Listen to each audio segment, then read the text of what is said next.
Wir sind Jessie und Roberto und mit unserem Van Jimmy sind wir unterwegs, um die Panamericana zu fahren. Nachdem wir einige Wochen in Alaska verbracht haben, geht es nun endlich in Richtung Süden. Wir besuchen die Metropole Vancouver und die umliegende Bergregion. Und es ist eigentlich eine freudige Rückkehr, da wir vor einiger Zeit schon einmal hier waren. Also nur um das klarzustellen, die Tour hier läuft so ab. Ah ja, die Bar kenne ich, da haben wir das Bier getrunken. Hallo und willkommen zu diesem neuen Vlog. Wir sind bei Vancouver, wie wir daher gekommen sind, dazu später mehr. Jetzt gehen wir erstmal los. Wir stehen hier bei David, er lässt uns hier stehen, das ist natürlich ein super praktisches Angebot und machen uns jetzt auf den Weg in die City.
Wir waren ja vor 15 Jahren etwa beide schon mal in Vancouver, also unabhängig, da kannten wir uns noch nicht. Und darum haben wir ja vieles von der Stadt schon gesehen. Einige Punkte wollen wir aber besuchen, denn ich glaube, in der Zeit hat sich ganz schön verändert. Und ja, so ein bisschen Nostalgie ist immer schön, oder?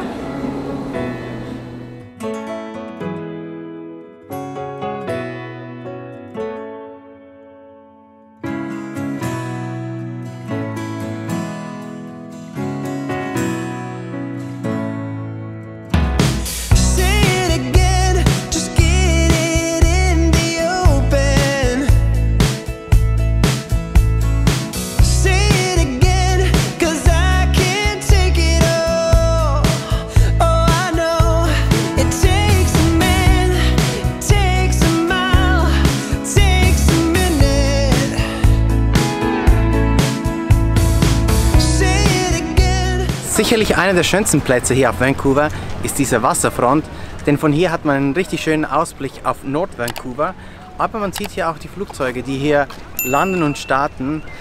Es ist zwar ziemlich viel los hier, denn weiter hinten legen noch die Kreuzfahrtschiffe an mit all den Touristen und ja, wir versuchen jetzt mal dem zu entfliehen und laufen mal weiter.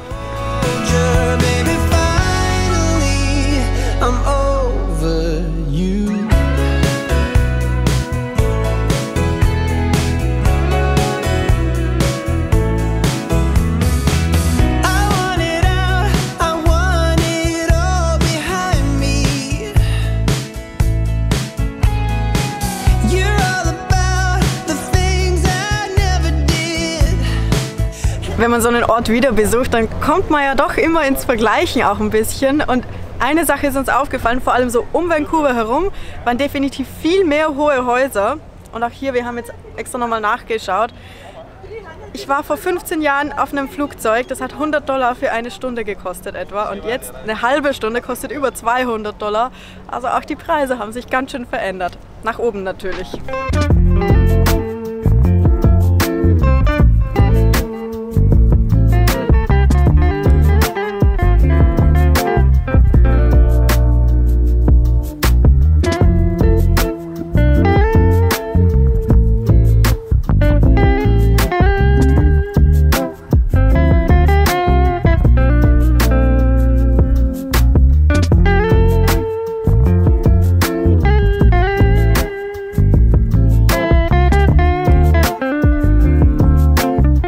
Natürlich geht es in den Stanley Park für uns und wir mieten hier 2 Fahrräder und machen es richtig klassisch.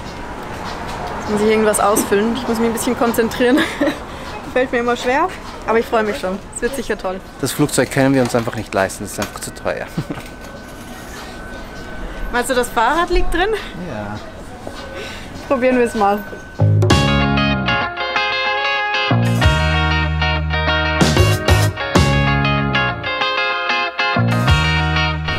und los geht's!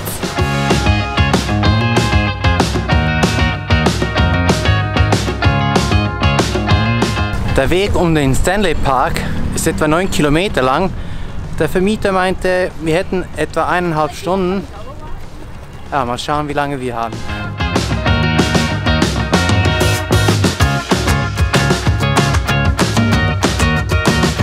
Diese Statue erinnert mich eigentlich an die Meerjungfrau in Kopenhagen, aber sie heißt Girl in a Wetsuit, Mädchen im Neopren oder ja.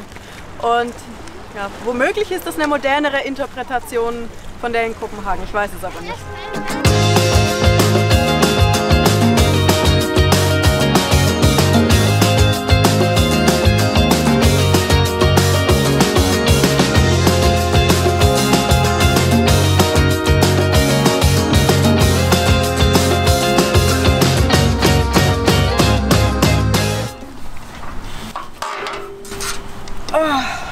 Endlich haben wir ein ruhiges Plätzchen gefunden. Es ist ja gerade in diesen urbanen Gegenden, wo so viel los ist, oft schwierig, einen ruhigen Spot für sich zu finden, wo man zur Ruhe kommen kann. Und das ist auch der Punkt, wo unsere neuen Kopfhörer Space Q45 von Soundcore bei Anker ins Spiel kommen. Die eben neu erschienenen Kopfhörer warten mit einem sehr wertigen Design auf und einem hohen Tragekomfort.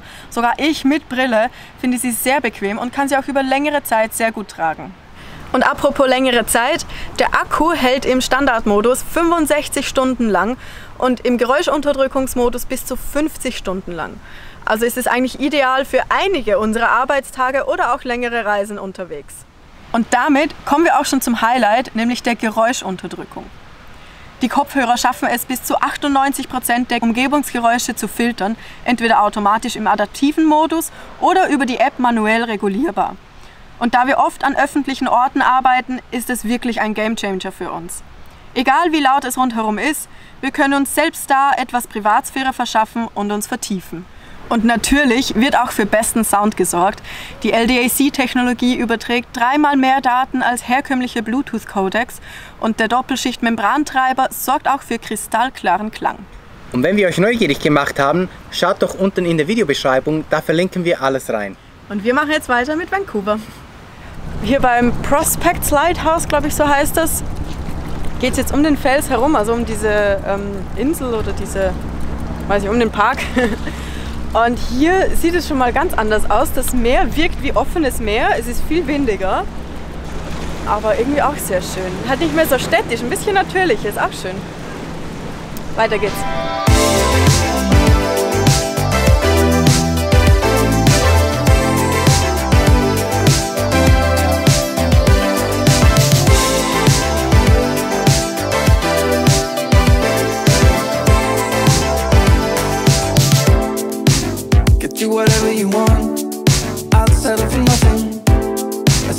Ach, wir haben es geschafft, wir sind wieder da. Ja, ich glaube, wir waren nicht mal 1,5 Stunden unterwegs, wir waren ziemlich zügig da. Mit Filmen sogar. Mit Filmen. Waren wir richtig flott. Aber es war auch schön. Es war viel los, aber schön. Ja. Jetzt geben wir mal die Fahrräder ab und dann schauen wir weiter. Wir haben uns spontan entschieden, auf die andere Seite von Vancouver zu gehen und von hier aus den Sonnenuntergang zu betrachten. Offensichtlich denken sich das viele andere auch. Hier ist ziemlich voll. Aber ich glaube, die Stimmung ist schön und das Licht wird auch immer schöner. Wir freuen uns.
Guten Morgen. Morgen.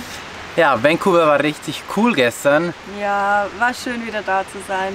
Ja. Es hatte sowas Vertrautes, aber doch was anders. Ja, es hat sich doch ziemlich verändert seit dem letzten Mal, wo wir hier waren. Ja. Aber ja. Ist auch schon eine Zeit her. Genau. Mittlerweile sind wir aber weitergefahren. Wir befinden uns auf dem Weg Richtung Whistler.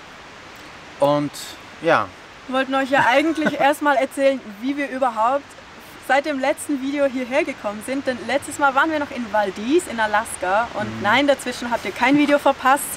Wir haben einfach eine Zeit lang mal die Kamera zur Seite gelegt und ja, sind erstmal von Valdez nach Whitehorse wieder nach Kanada reingefahren. Genau. Und da haben wir uns mit Freunden getroffen, die wir in Hamburg bei der Verschiffung kennengelernt hatten und dann auch in Halifax. Ja.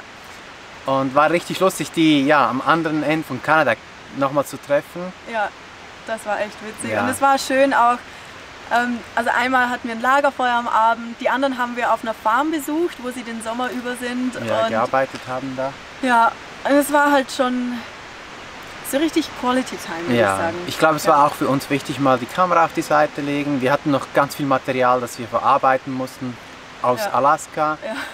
Und ja, einfach die Zeit mit Leuten zu genießen, das hat richtig gut getan. Und eine Sache haben wir noch gemacht. Robert hat einen neuen Haarschnitt verpasst. Sieht gut aus, oder? Jessie.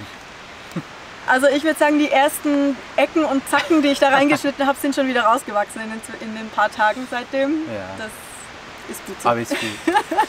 Ja, und danach ging es weiter für uns. Wir sind dann von Whitehorse nach Prince George gefahren. Ja. Da haben wir endlich einen Service machen können an Jimmy. Das war ja fast unmöglich. Überall, wo wir da hingefahren sind und gefragt haben, hieß es, ja, wir können euer Fahrzeug nicht im System finden, wir dürfen es nicht machen, es ist ein europäisches Fahrzeug. Ja, letztendlich haben wir Öl gekauft, unseren Ölfilter, den wir dabei hatten, mitgenommen, sind zur Werkstatt gefahren, alles hingelegt und... Ja, und die waren auch bereit, das so zu machen, weil andere haben sich trotzdem geweigert. Genau. Und da ging es dann endlich, also ja, hat Jimmy ein bisschen Liebe bekommen. Ja, weil wir haben so viele Kilometer gemacht, also im Vergleich zu dem, was wir in Europa gemacht haben, innerhalb von einem Jahr, haben wir das in 5 Monaten gemacht. Also ja, die Distanzen sind unglaublich groß hier. Ja, ist anspruchsvoll für Auto und Fahrer. Ja, ja, und danach ging es von Prince George, wir wollten zuerst nach Whistler fahren, aber zurzeit gibt es sehr viele Waldbrände und ja. Also einmal hat es ja richtig Asche geregnet, wie wir durchgefahren sind. Wir haben einmal kurz angehalten, ausgestiegen und auf einmal bröselt es so weißes Etwas auf uns runter und dann haben wir gemerkt, dass das Asche ist. Ja. Natürlich entsprechend die Luft war rauchig, also ich hatte ziemlich Halsschmerzen sogar. Und, ja, deshalb sind wir nach Vancouver gefahren. Mittlerweile sieht es hier oben Richtung Whistler besser aus. Ja. Ja. Hoffentlich klappt das jetzt. Genau. Und wir freuen uns auf Whistler. Genau. Ja, wir packen jetzt aber hier zusammen und sehen uns in Whistler wieder.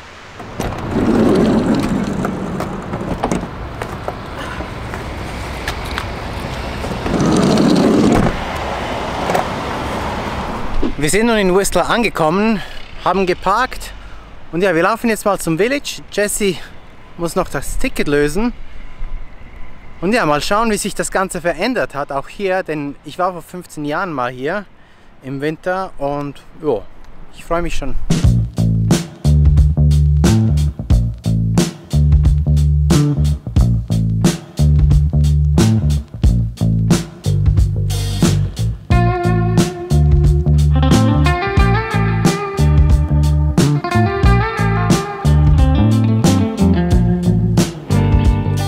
Natürlich folgt jetzt das obligate Eis. Yeah, no, that's fine. Then I'll just take another one. That's fine. Yes. Schokoeis diesmal.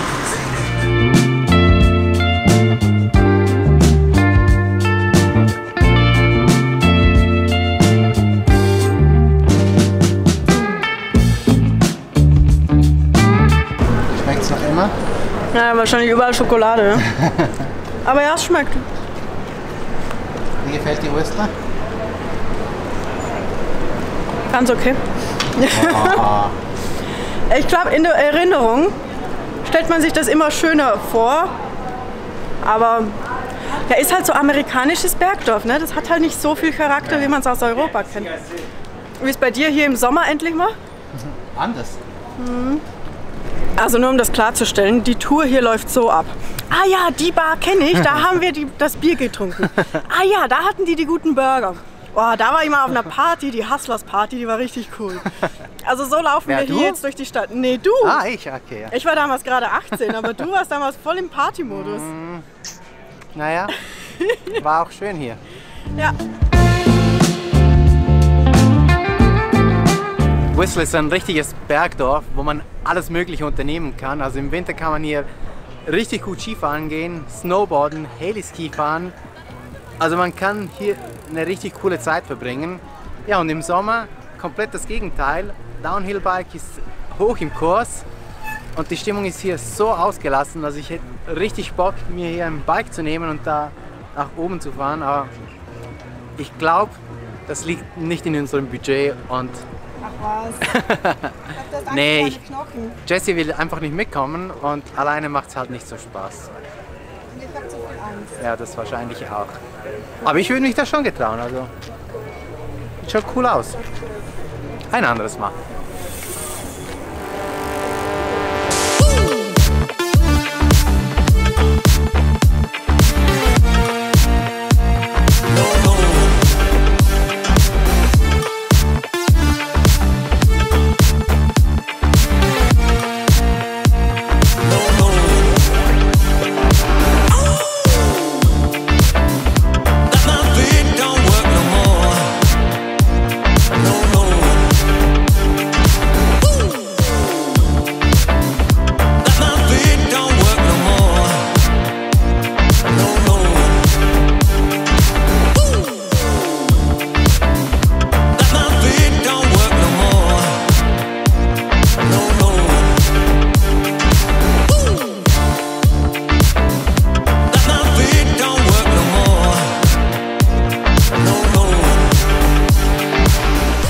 Ist immer lustig, so ein Bier auf leeren Magen.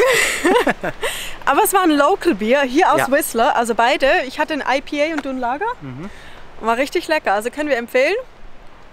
Jetzt aber machen wir einen kleinen Spaziergang, bisschen runterkommen, gemütlich in der Natur. Und wir gehen zum irgendeinem See. Lost Lake, glaube ich. Keine Ahnung, wie der heißt. Soll schön sein.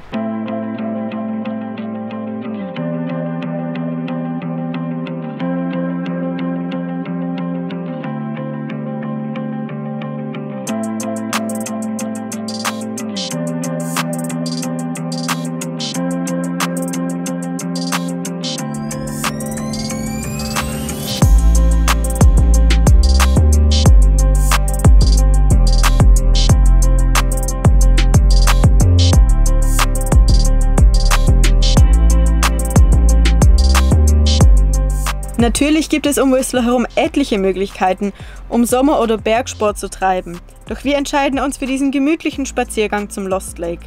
So können wir besser in Erinnerungen schwelgen und uns von den Erlebnissen damals an dieser oder jener Ecke erzählen.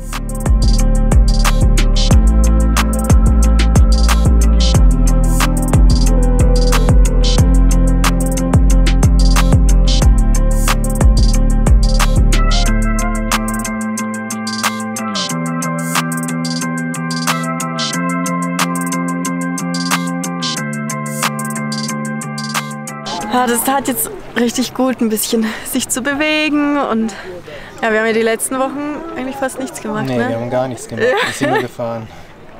Darum tat das gerade richtig gut und es ist ja auch so schön hier mit dem See, die Stimmung, ja. Keine Mücken. Keine Mücken, wirklich gar keine. Ja, also wir genießen es jetzt hier noch ein bisschen und dann geht es aber auch schon langsam zurück zum Van und ich würde sagen, wir sehen uns morgen wieder.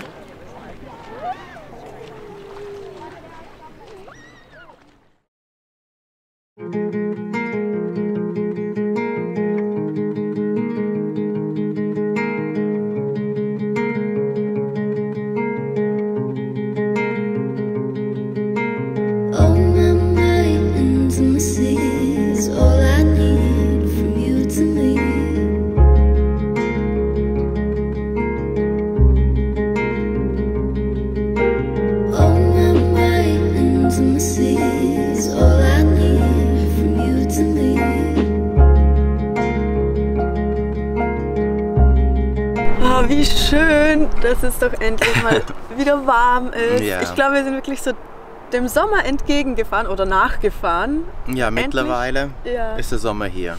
Ja, Auch für uns. auch für uns. Und wir können endlich mal unseren Kaffee auf der Terrasse trinken. Ja, die Das- Terrasse haben wir nicht wirklich viel genutzt. Also das war jetzt, glaube ich, das dritte Mal, seit wir Ja. hier in Kanada sind. Ja, Richtig schön. Und Ja. wir freuen uns auf noch mehr Zeit hier auf der Terrasse. ja.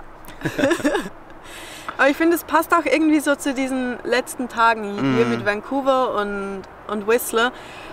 Es war ja nicht wirklich Sightseeing, was wir da gemacht haben. Wir haben ja nicht irgendwie groß irgendwelche Spots besucht oder so, Ja. sondern es war eher so dieses Ja, nach Hause Wohlfühlen kommen und- wieder. ja, Irgendwie genau. so vieles Vertrautes, Ja. vieles Neues, aber man hat sich ziemlich schnell wieder wohlgefühlt. Ja, und Und- dazu passt doch dieser Morgen auf der Terrasse Ja. auch. Aber ich glaube, es wird langsam auch Zeit für uns wieder weiterzufahren. Mhm. Aber Ähm, apropos weiterfahren, ja. wir haben in den letzten Videos ganz viele Kommentare zu unseren Reifen bekommen. Ja. Ihr müsst euch wirklich keine Sorgen machen. Wir wollten ja schon seit längerem unser Reifensetup ändern, doch das war nicht ganz so einfach, denn wir haben 15 Zoll Felgen und mit den 15 Zoll Felgen ist es ziemlich schwierig, anständige All-Terrain-Reifen zu kaufen. Ja, weshalb wir schon seit wir losgefahren sind in Halifax versucht haben, gebrauchte Felgen zu kaufen, denn dieses Fahrzeug wurde hier in Kanada und in den USA mit 16 Zoll Felgen ausgeliefert. Ja, war nicht ganz so einfach, was wir merken mussten, und ja, dementsprechend war es auch im Norden praktisch unmöglich, zuerst mal die Felgen zu finden, und wir wollten nicht einfach 2 neue Reifen kaufen, denn jedes Mal, als wir in den Werkstätten waren, haben sie uns gesagt, nö, der Reifen ist gut, wir müssen keine neuen Reifen kaufen, wir reparieren die und gut ist. In Nordamerika ist es üblich, Reifen zu reparieren und nicht gleich zu ersetzen. Denn ja, in Europa hätten wir wahrscheinlich 2, 3 neue Reifen kaufen müssen. Das wäre erstens mal ziemlich teuer gewesen und zweitens, ja, die Ressourcen sind ja auch nicht unendlich da. Also finden wir es eine gute Sache. Und wir müssen sagen, wir sind ja damit jetzt, glaube ich, 2.000, 3.000 Kilometer gefahren und die Reifen sind immer noch tipptopp. In der Zwischenzeit haben wir aber mit Mercedes Verbindung aufgenommen und wir konnten hoffentlich 4 16 Zoll Felgen organisieren. Die sollten nächste Woche ankommen und ja, dann gibt es dementsprechend auch All-Terrain-Reifen und wir hoffen, dass das Thema Reifen dann endgültig vorbei ist. Und an dieser Stelle vielleicht noch eine kleine Sache. Also wir verstehen, wenn man manchmal gewisse Aufnahmen sieht, dass man denkt so, hey Leute, die sind echt überfällig, diese Reifen. Ja, aber auf den Aufnahmen sieht das oftmals schlechter aus, als was es ist. Ja. Und wie gesagt, wir haben uns da in den Werkstätten immer informiert und wir verlassen uns da auf eine fachmännische Auskunft, oder? Vor Ort. Vor Ort. Ja. Aber ja, so viel dazu. Wir machen jetzt den Van fertig und fahren los. Und damit beenden wir auch dieses Video. Ja, wir hoffen, das Video hat euch gefallen. Wenig anders als die anderen. Ja. Und, Aber wir freuen uns trotzdem, wenn ihr vielleicht auch mal wieder ein Like hinterlässt oder einen Kommentar. und wir sehen uns nächste Woche. Bis dann. Bis dann. Tschüss.